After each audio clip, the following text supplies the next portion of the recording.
Assalamualaikum Nazreen, welcome to Sunsilk World Cup Hangama presented by Panther Tires, powered by Smarks Smartphones and brought to you by Zameen.com। हर पता हमें पता है, 3 टीमों का पता अब हमें पता चल गया है।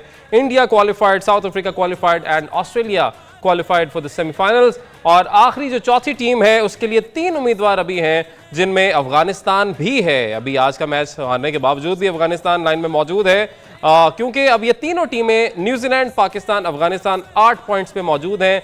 तीनों का एक मैच अभी बाकी है, तो देखना यह है कि कौन सी वो टीम होगी चौथी टीम जो कि क्वालिफाई करेगी सेमीफाइनल्स के लिए। बट आज ऑस्ट्रेलिया का हराना अफगानिस्तान को बहुत ज़रूरी था। हमारी पूरी कौम की दुआएं जो थी वो इस साथ थी, और ऐसे लगता है कि जिस तरह से मैक्सवेल ने आज परफॉर्म किया है वो शायद दुआओं का ही नतीजा है। तो हमारे एक्सपर्ट्स हमारे साथ ही मौजूद हैं, सलीम मलिक साहब हैं, अब्दुल रऊफ साहब हैं। सलीम भाई, आज जिस तरीके से खेला है, जाहिर है 91 पे 7 आउट हो चुके थे, और यही कहा जा रहा था जो कप्तानी ने जो फैसला लिया, यानी कप्तान ने जो फैसला लिया था अफगानिस्तान के, हालांकि वो पहले वो चेज करते आ रहे थे, आज उन्होंने बैट फर्स्ट किया और ऑस्ट्रेलिया के खिलाफ जो उन्होंने टारगेट सेट किया था that was not bad at all. 291, 5 खिलाड़ी आउट, बड़ा अच्छा टारगेट था, और 91 पे 7 आउट, और उसके बाद ऐसे लगा कोई मिरेकल हो गया। यार हम सब स्पीचलेस हुए हैं। देखें, उनका हर डिसीजन 7 आउट होने तक हर चीज़ उनकी ठीक थी। बिल्कुल, मतलब उनके बैट्समैन ने 129 किया, 200, हम सोच रहे थे 250 भी कर गए, तो ये इनकी बॉलिंग ऐसी है कि ये उनको हिलने नहीं देंगे, क्योंकि स्पिन उनकी बहुत अच्छी स्पिन बॉलिंग है। मगर 7 आउट होने के बाद तो बिल्कुल ही हम दोनों तो हंस रहे थे, यार ये आज ऑस्ट्रेलिया को हुआ क्या है। बहुत सारे लोग हमारे साथ बैठे थे, जो अफवाहें चलती हैं टीवी पे बैठ के लोग देख रहे, तो ये हो गया जी, आज इंडिया ने ये कर दिया, ये फलाह हो गया। मगर बात ये है कि उसके बाद जब मैक्सवेल ने जो इनिंग शुरू की है, मैं अक्सर देखता हूँ टीवी पे ना, उस पे ना अपने फ़ोन में आप वीडियो लगा के देख रहे होते हैं, तो अक्सर आपको इनिंगें नज़र आती हैं, कोई किसी प्लेयर ने नीचे मुँह किया, यूँ किया, टेनिस बॉल पे छक्का हो गया, तो मैं बड़ा हंसता हूँ, यार ये इसने कैसे मारी। टेप बॉल की वीडियोस आ रही है, टेप बॉल। और आज उसने जो शॉटें खेली हैं, मतलब उसने ये ख़त्म कर दिया है कि क्रिकेट में भी फुटवर्क होता है। मतलब हम अक्सर बात करते हैं कि यार फुटवर्क यूज़ नहीं करते प्लेयर, बैक फुट पे जाए, फ्रंट फुट पे जाए, इनका बैक फुट पे खेल रहे होते हैं। उसने खड़े खड़े जो शॉटें मार दी हैं यार, इसका उसने थ्रू आउट द इनिंग्स हमने देखा है कि कोई फुटवर्क नहीं, चाहे फास्ट बॉलर हो चाहे स्पिनर हो, अपनी जगह पे रहते हुए उन्होंने हर शॉट को प्लेस किया। उसने अली दिखा दिया है कि टाइमिंग जो है ना, आपका बॉल बैट में टाइम होना चाहिए अच्छा। उसके बाद वो उसने बना के देखें, कुछ शॉटें ना बिल्कुल गैप के अंदर गई हैं, मतलब उससे भागा नहीं जा रहा था। उसके बावजूद मैं समझता 2-3 चीज़ें ऐसी थी, देखें ना, वो हर चीज़ खा गया है। 129 खा गया उनका, मतलब उसने ग्रेट इनिंग खेली। वर्ल्ड कप का पहला प्लेयर था जिसने 129 किया, बाकी लोगों की। उसके बाद उसने अच्छा, एक और चीज़ इसमें ये जो बड़ी मज़ेदार हुई है कि वो मुजीब ने बेचारे ने पिछली दफ़ा भी एक कैच छोड़ा था ऐसे ही, और महंगा पड़ा था। आज भी उसने उसको बड़ी जगह उनको छुपाने की कोशिश करते हैं, वो बेस्ट जगह होती है जो वो सोचती है कि शायद यहाँ ये छुप जाएगा, उससे कैच छूटा, LBW बचा। फिर एक कप्तान ने एफर्ट की, ट्राई की, जो कैच छूटा। तो मेरा ख्याल है उसके बावजूद जो वो नहीं खेल गया। देखें, मतलब कैच छूटना अपनी जगह है, पर किसी जगह भी ये नहीं लग रहा था। 40 रन रह गए थे, हम सोच रहे थे यार ये अगर आउट हो गया ना, फिर क्या हो, तो बड़ा मुश्किल हो जाना, मुश्किल हो जाएगा बिल्कुल। और उसने मौका ही नहीं दिया दूसरे बैट्समैन आने का। तो मैं समझता हूँ कि अली इससे अच्छी इनिंग शायद ही ज़िंदगी में कभी देखना मिले। क्योंकि देखें, विव की इनिंग्स देखी हमने, और सबसे खूबसूरत इनिंग जो मुझे अच्छी लगती थी वो सईद अनवर ने खेली थी। वो 200 की उसने की थी, 199 किया था शायद। मगर ये तो अजूबा इनिंग थी ये, मतलब एक बंदा सामने वाला सिंगल नहीं कर पा रहा, वो खड़े खड़े छक्के मारे जा रहे जिधर दिल करता है। आज तो असल में थोड़ा सा ना वो अनफिट हो गया, मैं आपको बताऊं। अब उसकी असल गेम है रिवर्स शॉटें मारता है, वो जो एक छक्का मारा उसने, क्योंकि उसकी बॉडी, वैसे शॉट थी, उसकी बॉडी साथ नहीं दे रही थी। हम अक्सर हंसते होते हैं उसका कप्तान अक्सर उसको कह रहा होता, हम कहते थे कि उसका कप्तान कहता होगा यार तूने सीधा नहीं खेलना, उल्टा खेलना है, क्योंकि उसने बड़े पिछले 100 में उसने सारे छक्के उधर मारे थे। तो मतलब इससे अच्छी इनिंग अली आप मतलब बहुत कम देख रहे हैं, और हम ये देखने को और ये सलीम भाई सिर्फ आप ही नहीं कह रहे, और यही बात हम देख रहे हैं पूरी दुनिया ट्विटर पे इस पर लगी हुई है। अब बड़े बड़े जो लेजेंड प्लेयर्स हैं वो भी यही बात कर रहे हैं कि यार ये जो इनिंग्स है ये तारीख में इसको यकीनी तौर पर देखा जाएगा। जो टर्निंग पॉइंट गेम का साबित हुआ, मैच का साबित हुआ, वो आई थिंक वही होगा कि जो मैक्सवेल का एक तो कैच ड्रॉप हुआ, उसके अलावा अच्छा देखें कैच ड्रॉप तो एक हुआ, कोई एक मौका नहीं मिला। या ये वही बात आ गई कि यहाँ पे शायद वही दुआएं जो हैं वो काम कर गई पाकिस्तान की, क्योंकि बड़ा ज़रूरी था अफगानिस्तान के ये मैच हारना कि उनका एक कैच भी ड्रॉप होता है। फिर उसके बाद नूर जो है उनको LBW करते हैं, अंपायर आउट दे देता है, लेकिन फिर वो रिव्यू में जाते हैं और फिर वो नॉट आउट और दोबारा से गेम जो है वो बहुत बड़ा आउट लग रहा था अली मतलब वो लग रहा था कि बिल्कुल नीचे लगी है। देखें बेसिकली ये अगर इस पूरे मैच की समरी देखें तो अफगानिस्तान ने डोमिनेट किया थ्रू आउट। पहली इनिंग में उनकी बॉलिंग, जिस तरह ऑस्ट्रेलिया की बॉलिंग को उन्होंने डोमिनेट किया, 129 किया इब्राहिम ने, आउटस्टैंडिंग इनिंग खेली है। मेरा ख्याल है कि किसी भी अफगानिस्तान के बैट्समैन की वर्ल्ड कप में या मेगा इवेंट में सबसे बेहतरीन आप इनिंग कह सकते हैं जो उन्होंने खेली है। तो 291 हम एक्सपेक्ट नहीं कर रहे थे कि अफगानिस्तान की टीम इतना बड़ा स्कोर कर जाएगी। ऑस्ट्रेलिया की जो स्ट्रॉन्ग बॉलिंग लाइन है, जिसमें स्टार्क हैं, हैज़लवुड हैं, उसके बाद आपके जंपा हैं, तो उसके बावजूद उन्होंने बड़ी आउटस्टैंडिंग किस्म की बैटिंग की है और पूरी इनिंग में उन्होंने डोमिनेट किया। उसके बाद जब इनका बैटिंग शुरू हुई ऑस्ट्रेलिया की, तो वो भी शुरू में जो पहले 7 विकेटें ली हैं कम्प्लीटली डोमिनेट किया अफगानी जो बॉलर्स थे उन्होंने। नवीनुल हक ने बड़ी आउटस्टैंडिंग बॉलिंग की है, 2 आउट किए, फिर अजमत ने 2 आउट किए, उसके बाद राशिद ने बहुत अच्छी बॉलिंग की है। मगर हुआ क्या, वो जिस तरह की आप भी बात कर रहे हैं, पूरी दुनिया इस वक्त बात कर रही है, इवन जो पैट कमिंस को इधर जब उसमें फाइनल जो उसमें मैच के बाद जो हुई है सेरेमनी, उसमें उन्होंने पूछा इस इनिंग के बारे में या मैच के बारे में, तो उन्होंने कहा कि मैं I am completely speechless about it. यानी कि जब आपका कैप्टन जिसने सामने खड़े होकर पूरी इनिंग देखी वो भी उस पर कोई कमेंट नहीं कर रहा, तो एक अनबिलीवेबल किस्म की इनिंग थी। मेरा नहीं ख्याल कि इससे पहले कभी क्रिकेट की हिस्ट्री में इतनी बड़ी इनिंग खेली गई हो। इस तरह की इनिंग जब एक प्लेयर कम्प्लीटली अनफिट है, उसको क्रैम्स पड़े हुए हैं, उसकी टांगें नहीं हिला सकता, और उसने सिर्फ हैंड आई कोऑर्डिनेशन के साथ इस तरह के 200 रन कर दिए, तो मेरा ख्याल है कि ये आउटस्टैंडिंग किस्म की इनिंग है। मैंने आज तक अपनी लाइफ में टेप बॉल में मैं भी शायद देखी हो, मगर इसमें हार्ड बॉल क्रिकेट में इस तरह की इनिंग कभी यानी once in a lifetime वाली आज जो इनिंग हमने देख ली है अपनी ज़िंदगी में मैक्सवेल की, ग्लेन मैक्सवेल की। और ODI क्रिकेट की अगर बात करें तो ऑस्ट्रेलिया के लिए टॉप स्कोरर भी बन गए हैं, और इस टूर्नामेंट में सबसे ज़्यादा रन्स इंडिविजुअली किसी एक मैच में करने वाले भी खिलाड़ी यही बन गए, क्योंकि आई थिंक इससे पहले डिकॉक ने किया था, 194 गालिबन किया था। ऑस्ट्रेलिया की तरफ से भी कभी किसी ने नहीं किया आज तक। क्या 174 किया था उन्होंने? नहीं, वनडे में ऑस्ट्रेलिया की तरफ से भी कभी किसी ने 200 बिल्कुल बिल्कुल ऑस्ट्रेलिया की तरफ से हाईएस्ट स्कोर करने वाले भी ग्लेन मैक्सवेल ही बन गए हैं। और अगेन उसी तरफ आ जाते हैं कि ज़रूरी बहुत था, क्योंकि हम जिस तरह से देख रहे हैं कि पाकिस्तान के बहुत सारे मैचेस यहाँ पे लोग इस तरह नहीं देख रहे होते जिस तरह ये मैच देखा जा रहा था। उसकी वजह यही थी कि पाकिस्तान ने अगर क्वालिफाई करना है सेमीफाइनल के लिए तो हम रिलाई कर रहे थे हमेशा की तरह, ये भी वैसे एक अलमिया ही है, दूसरी टीमों के ऊपर। आज हम ऑस्ट्रेलिया के लिए दुआएं मांग रहे थे, मतलब ये भी इसके ऊपर बड़ी मीम्स भी बन रही है ना कि देखिए किस किस के लिए हमारी टीम ने हमें दुआओं पे लगा दिया है कि हम हर किसी के लिए दुआएं मांग रहे हैं कि जी आज का जो मैच है न्यूजीलैंड हार जाए, आज का जो मैच है अफगानिस्तान हार जाए, या मतलब ऑस्ट्रेलिया जीत जाए।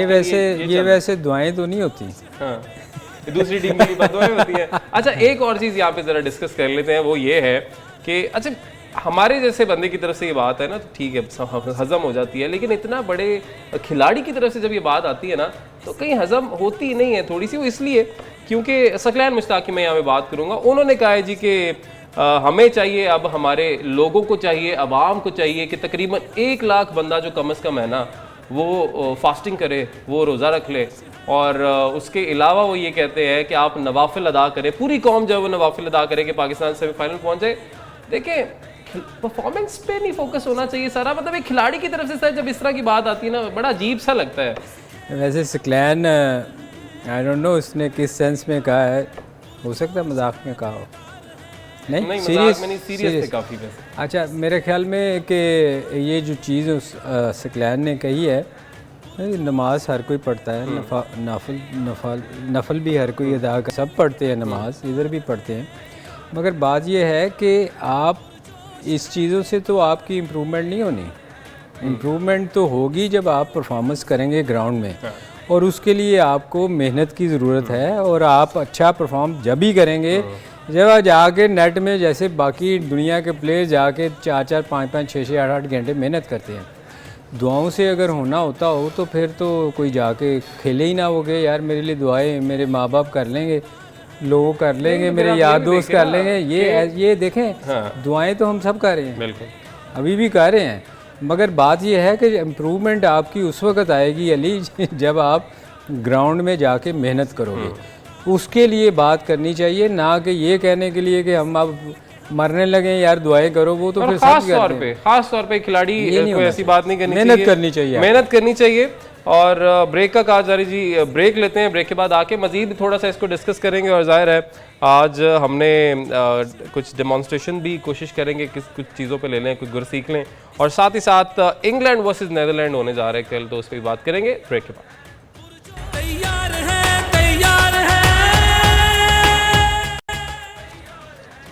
वेलकम बैक नाज़रीन, ब्रेक के बाद फिर से एक बार आपको खुशामदीद कहेंगे। और इससे पहले कि हम अपनी डिस्कशन को आगे बढ़ाएं, sparks.pk वेबसाइट पे जाके आप कोई भी मोबाइल फ़ोन या एसेसरी ऑर्डर करेंगे तो आप ग्रैंड लकी ड्रॉ में एंटर हो सकते हैं, जिसमें आपको ग्रैंड प्राइज़ मिलेगा जिस दिन फाइनल मैच होगा वर्ल्ड कप का। अब ज़रा वापस आ जाते हैं, हम बात कर रहे थे ब्रेक पे जाने से पहले कि आज की जो इनिंग हुई है ग्लेन मैक्सवेल की, ऐसे लगता है कि दुआओं का नतीजा। और जो ग्लेन मुश्ताक ने कहा था कि रोज़े रख लें और नवाफिल अदा कर लें, और उसके बाद सर वैसे अगर ऐसी बात हो ना तो फिर तो देखें अफ़गानी भी कम मुसलमान तो नहीं है, वो भी मुसलमान ही है, और उनकी भी कौम वहाँ पे दुआएं अपनी टीम के लिए मांग रही होगी, लेकिन उसके बावजूद वो हार गए ना। देखें तो इसमें आई थिंक परफॉर्मेंस ज़्यादा मैटर करती है। लेकिन अगेन अगर हम बात करें ना कि अगर दुआओं पर ही जीतना है, तो दुआओं के साथ साथ जिस तरह अफ़गानियों ने इस टूर्नामेंट में परफॉर्म किया है, I think they deserve a lot more than the Pakistani cricket team, जिनका कहा जा रहा था कि ये तो आराम से सेमीफाइनल में पहुंच जाएंगे, वो कहाँ पे इस वक्त खड़े हैं। और जिनका कहा जा रहा था कि भाई ये तो आपको 10वें नंबर पे शायद नजर आएंगे, वो कहाँ पे खड़े हैं। तो आई थिंक अगर परफॉर्मेंस वाइज देखा जाए तो definitely Afghanistan deserves more to be in the semifinal. वैसे कमी कहाँ रह गई किसकी? अली, वो मेरे ख्याल रोजे कम रखे गए हैं नवाफिल कम ये पता नहीं यार, कमी कहीं भी नहीं थी उनकी। मैं आपको सच बताऊं, उन्होंने जितना अच्छा स्कोर कर लिया था और जैसी उनकी बॉलिंग थी, वो जिस तरह 7 आउट कर गए थे, कमी कहाँ थी? कमी तो वो एक चलता है वो प्रोग्राम तो वो तो देखे ना, वो मैक्सवेल ने तो सारा प्रोग्राम ही खराब कर दिया। अच्छा, एक तो वो प्रोग्राम, और दूसरा फिर ये जो इन्होंने जोहराने दिए हुए थे। इरफान पठान ने, मुझे लगता है आज भी शायद डांस करना था फील्ड में आके, एक जो इन्होंने उस दिन डांस किया, उसके बाद इरफान पठान ने एक जोहराना दिया हुआ था अफगानियों के लिए, पूरी टीम के लिए, जिसमें अदनान समी साहब भी अपनी वाइफ के साथ मौजूद थे। उसके अलावा और भी काफ़ी लोग, काफ़ी चेहरे उधर थे, एक वो वाला प्रोग्राम। फिर उसके अलावा जो कल हमने देखा कि सचिन तेंदुलकर गए हुए थे जी अफगानियों को सपोर्ट करने के लिए। लेकिन ये जो एक ज़ाहिर है अफगानियों को बताने के लिए ये सारे प्रोग्राम्स का इनकाज जो इंडिया में किया जा रहा है, ये एक तरफ है, ये गवर्नमेंट की तरफ से है, ये एक मोनोपोली क्रिएट करने के लिए है, ये ऐसा लगता है। क्यों? उसकी वजह ये है कि आज जब हमने क्राउड को देखा कि इंडियन क्राउड किसको सपोर्ट कर रहा है, तो वो ऑस्ट्रेलियंस को सपोर्ट कर रहे थे। तो ये भी बड़ी ज़रूरी चीज़ है कि देखिए उन दोनों का प्रोग्राम, सचिन साहब का और वो इरफान पठान का तो बढ़ गया, लेकिन आज ऑस्ट्रेलिया जिस तरह से जीता है, वो डेफिनेटली आपको भी लगता है कि ये सिर्फ दुआओं पे ही हमें जीत जाना चाहिए, पाकिस्तान को अब आगे चला जाना चाहिए, या परफॉर्मेंस मैटर करती है?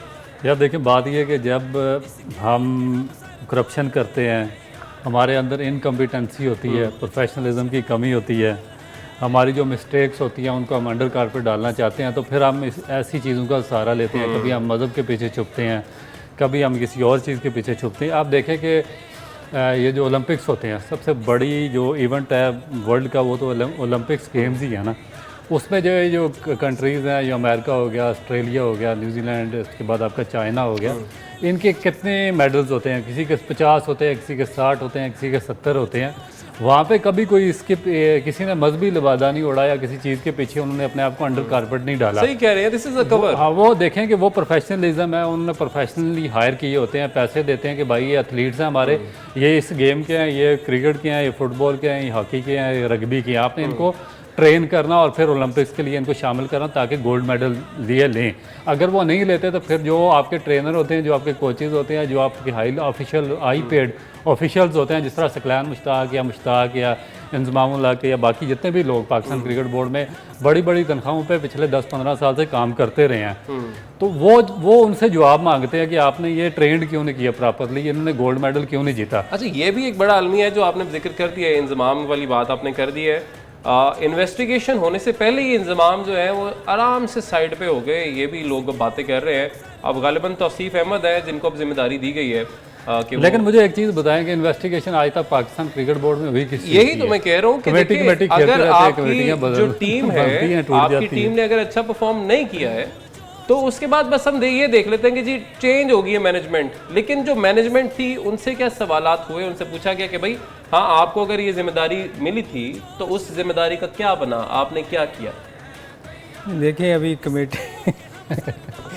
कमेटी बनी है, वो उसकी फाइंडिंग्स आ लेने दें। अच्छा, वैसे कमेटी अक्सर मैं देखता हूँ, मेरी वाइफ ना वो किटी पार्टी में जाती हैं, वो जिम खाना में होती है, तो कहीं ऐसी ना हो कि चाय शाय पिए, खाना वाना खाया, कमेटी निकाली और कमेटी खत्म हो गई कमेटी। तो अब देखें इस पे क्या कह सकते हैं, हमारे यहाँ कभी कोई हमें नज़र तो आया नहीं आज तक कोई फैसला होता हुआ। जैसे इस पे रऊफ बहुत अच्छा एक्सप्लेन करते हैं, मेरे चूँकि कुलीग है, मैं अक्सर कहता हूँ कि मैं चुप कर जाता हूँ कि यार पता नहीं क्या गलती है। सलीम साहब, एक हम देखते हैं हमारी टीम में आजकल दोस्तियां चल रही हैं, दोस्तियां चल रही हैं। नहीं वो सही कहते हैं, पता मसला क्या, इन्होंने 3-4 बंदे रखे हुए हैं। जब भी कोई इस तरह का इंसिडेंट होता है ना, जब पाकिस्तान के जो जिसमें नाम ख़राब होता है और फिर अवाम की तरफ से प्रेशर आता है कि भाई इस पे आप कोई इन्वेस्टिगेशन करे, तो वो 4 एक बंदे हैं, किसी की कोई 70 साल का, कोई 80 का, कोई 90 का, उनकी याददाश्त भी थोड़ी सी कमज़ोरी होती है। वो कहते हैं इनकी हमने कमेटी बना दी है, कमेटी बन जाती है, उसका एक हेड बना देते हैं, तो फिर वो कमेटी वो भूल ही जाते हैं, 15 के दिन बाद ना वो खुद ही भूल जाते हैं क्या हुआ था क्या। अच्छा, एक फॉर्मेट चल रहा है हमारे प्रोग्राम का कि हम सेकंड पार्ट में कुछ डेमोन्स्ट्रेशन करके दिखाते हैं कि जी बैटिंग में कहाँ पे खामी रही या बॉलिंग में कहाँ पर खामी रही।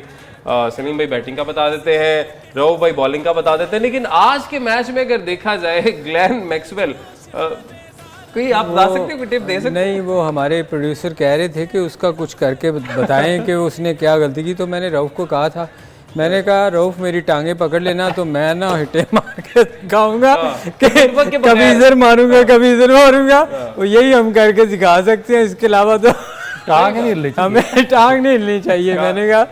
मैंने कहा उसके अलावा तो यार उसकी हम गलतियाँ निकाल नहीं सकते, जितना अच्छा उसने टाइम किया है, सिर्फ टांगे नहीं ली, बाकी उसने वैसे से छक्के मारे हैं कि मेरा ख्याल इस ऐसे दोबारा नज़र नहीं आएंगे।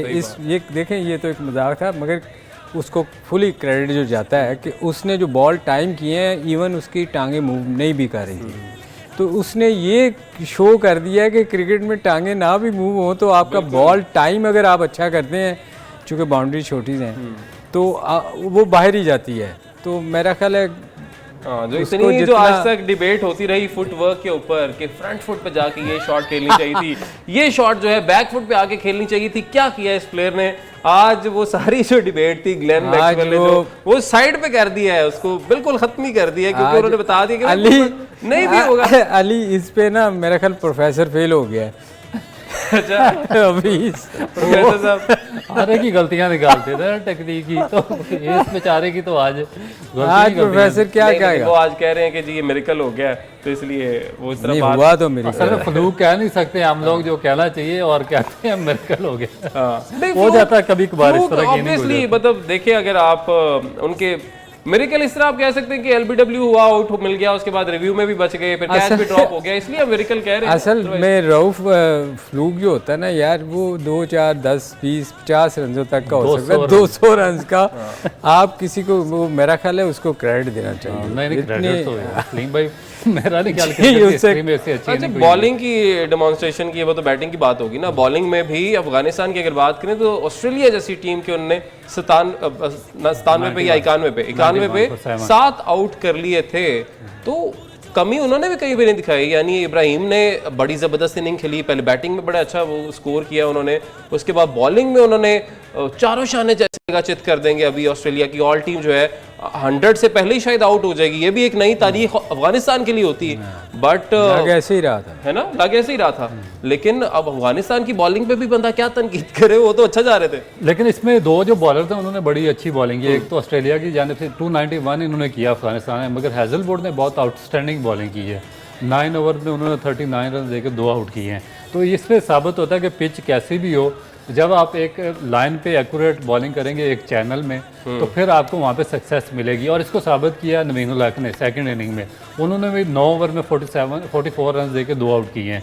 तो एक चैनल बॉलिंग की है जहाँ से उनको स्विंग भी मिल रही थी, सीम भी मिल रही थी और अच्छी बॉलिंग की है। यार रहू, मुझे एक चीज़ बताओ, इसका मतलब है 7 आउट होने के बाद उन्होंने चैनल में बॉलिंग नहीं की? नहीं, लाइव चैनल में मगर वो जो मैक्सवेल था उसने ऑफ चैनल कर दिया सबको। नहीं मतलब इतनी आला बॉलिंग करने के बाद फिर क्या वो लाइन भूल गए?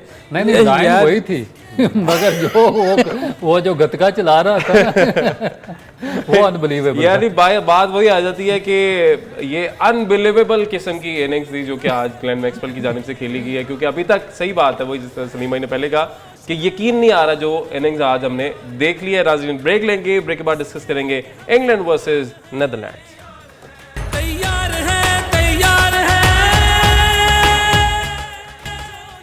वेलकम बैक नाज़रीन। ब्रेक के बाद एक बार फिर से आपको खुश आमदीद कहेंगे। बात कर लेते हैं जो कल मैच होने जा रहा है, बट उससे पहले पॉइंट्स टेबल में चाहूँगा ज़रा स्क्रीन पर दिखा दें और वहाँ पर भी जो सूरत हाल है वो भी अपने नाज़रीन को बता देते हैं कि जो 2-3 टीमें जो ऑलरेडी क्वालिफाई कर गई आज की परफॉर्मेंस के बाद, ज़ाहिर है ऑस्ट्रेलिया भी क्वालिफाई कर गया सेमीज़ के लिए, न्यूजीलैंड, पाकिस्तान, अफगानिस्तान। अच्छा, अब सिनेरियोज जो डिस्कस किए जा रहे थे कि पाकिस्तान सेमीफाइनल में कैसे क्वालिफाई कर सकता है, उसमें एक अच्छी पेशरफ्त आज हो गई जब ऑस्ट्रेलिया ने शिकस्त दिया अफगानिस्तान को, क्योंकि अफगानिस्तान का दोनों मैचेस हारना बहुत ज़रूरी है। और अगर साथ ही साथ न्यूजीलैंड भी अपना मैच जो है आखिरी मैच हार जाता है तो आराम से पाकिस्तान की जगह बन जाएगी। लेकिन अगर न्यूजीलैंड अपना मैच जीत जाता है तो फिर पाकिस्तान को इंग्लैंड को, ज़ाहिर है पाकिस्तान का इंग्लैंड के खिलाफ जीतना भी बहुत ज़रूरी है, और फिर पाकिस्तान का इंग्लैंड के खिलाफ ज़्यादा नेट रन रेट से जीतना ज़रूरी है। यानी अगर वहाँ से न्यूजीलैंड भी अपना मैच आखिरी जीत जाता है, पाकिस्तान भी जीत जाता है, तो फिर दोनों के पॉइंट्स तो बराबर हो जाएंगे। बट नेट रन रेट की बात करें तो फिर जाहिर है न्यूजीलैंड अभी हमसे आ गया, तो फिर हम बहुत बड़े मार्जिन से इंग्लैंड को फिर उस सूरत में शिकस्त देनी पड़ेगी। बट दुआएं दोनों तरफ हमें करनी पड़ेंगी। अगैन दुआएं आ जाती है यहाँ पे, क्योंकि जाहिर है हमारी टीम ने उस तरह की परफॉर्मेंस दिखाई नहीं जिस तरह बाकी टीम्स ने दिखाई है, जिस तरह इंडिया ने दिखाई है कि एक भी मैच में नहीं आ रहे। साउथ अफ्रीका की अच्छी परफॉर्मेंस दी, हमारी टीम की ऐसी नहीं थी, हमें इसलिए दुआएं करवानी पड़ी हैं लोगों से। तो इसलिए दुआ करें कि हमारी जो टीम है वो भी अपना मैच जीते, अफगानिस्तान भी हार जाए अपना अगला मैच और न्यूजीलैंड भी अपना अगला मैच हार जाए, फिर हम आराम से क्वालिफाई कर जाएंगे।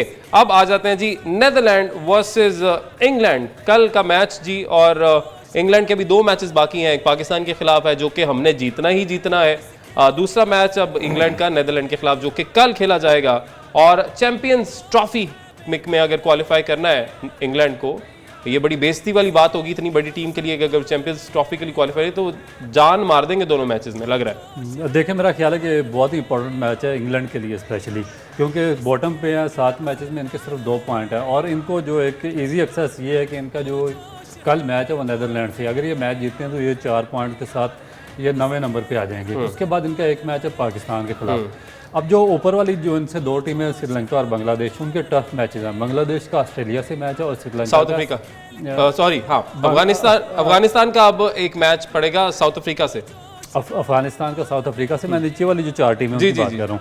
बांग्लादेश का मैच है ऑस्ट्रेलिया से और श्रीलंका का मैच है न्यूजीलैंड से। ये मैच बहुत मुश्किल है दोनों टीमों के लिए, क्योंकि ये जो टॉप 2 टीमें इनका यही एक्सपेक्टेशन है कि ये इजीली मैच जीत जाएंगी और इंग्लैंड के लिए एक चांस बन जाएगा कि अगर वो नेक्स्ट दोनों मैचेस जीतते हैं तो वो क्वालिफाई कर सकते हैं चैंपियन ट्रॉफी के लिए।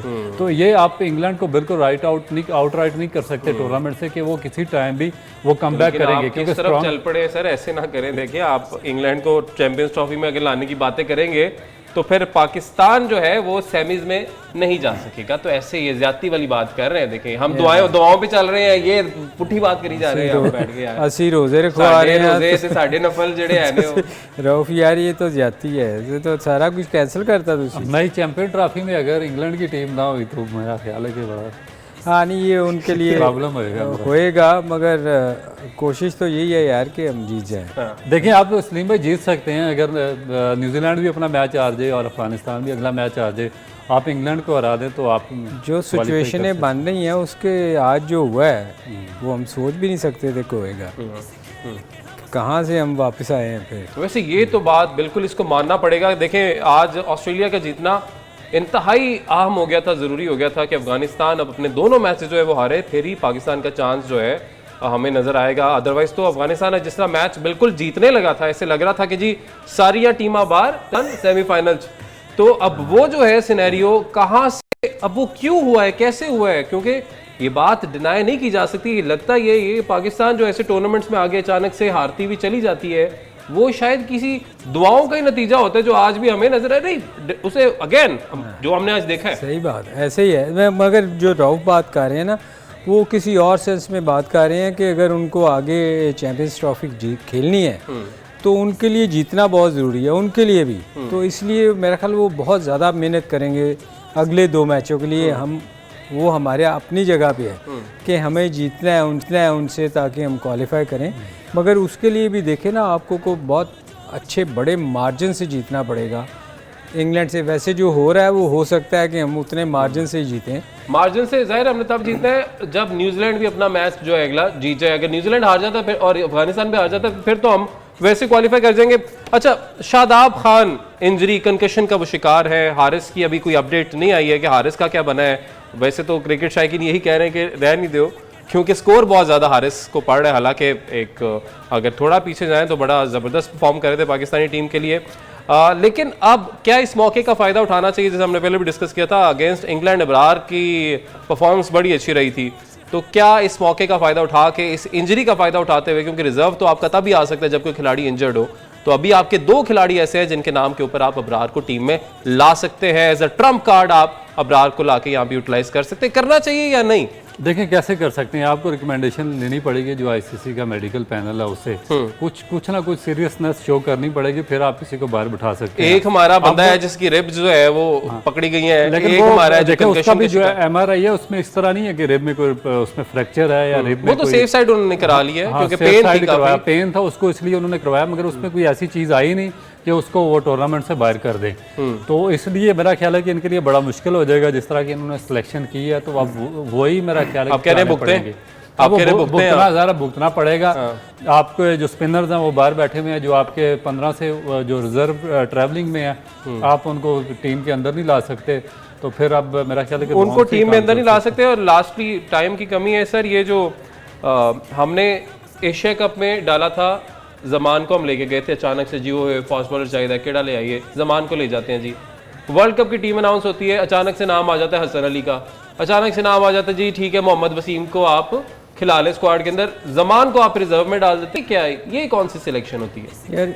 इसी वजह से तो हम लोग शोर करते रहे हैं पिछले कई दिनों से कि आप जिस बंदे को आप सेलेक्ट करते हैं उसको वर्ल्ड कप में लेके नहीं जाते, दूसरे बंदे को उठा के ले जाते हैं। हालांकि जमान उस दिन मैं फ्लो में उसका नाम ही लेता रहा कि उसको क्यों नहीं डालते रहे। मुझे बड़ा पसंद है, बड़ा प्रेशर वाला मैच था और बड़ा अच्छा परफॉर्म किया और था वो बड़ा अच्छा रिवर्स स्विंग करता है। और जब यंग लड़का कोई आता है ना तो वो आपके मेन बंदे से ज़्यादा मेहनत करता है। तो मेरे ख्याल में अगर अभी मौका मिला है पाकिस्तान को, अगर रऊफ अनफिट हैं, अगर नहीं खेल सकते, तो मेरे ख्याल फिर उसके लिए तो बेस्ट चॉइस जमान ही है, उसको आना चाहिए। और उसको लेकिन रिप्लेसमेंट सही भाई नहीं ले सकते उसकी, क्योंकि जो इन्होंने एमआरआई करवाई है ना तो उसमें कोई सीरियस कोई फ्रैक्चर या कोई टीयर आया नहीं है। अच्छा नहीं आया। मैं आपको बताऊं रऊफ, बैक प्रॉब्लम अक्सर लोग शिकायत करके बहाना मार के बाहर बैठ जाते हैं, लेकिन वो भी कभी आता है। चले जी, आप देखते हैं इसके ऊपर क्या पीसीबी की तरफ से क्या अपडेट आती है और क्या वाकई इस चीज़ को यूटिलाइज किया जाता है और किसी और प्लेयर को जिसको इतना स्कोर ना पड़े उसको शामिल किया जाता है या नहीं किया जाता। नाज़रीन आज के लिए इजाज़त दीजिए, कल मुलाकात होगी। अल्लाह हाफिज़।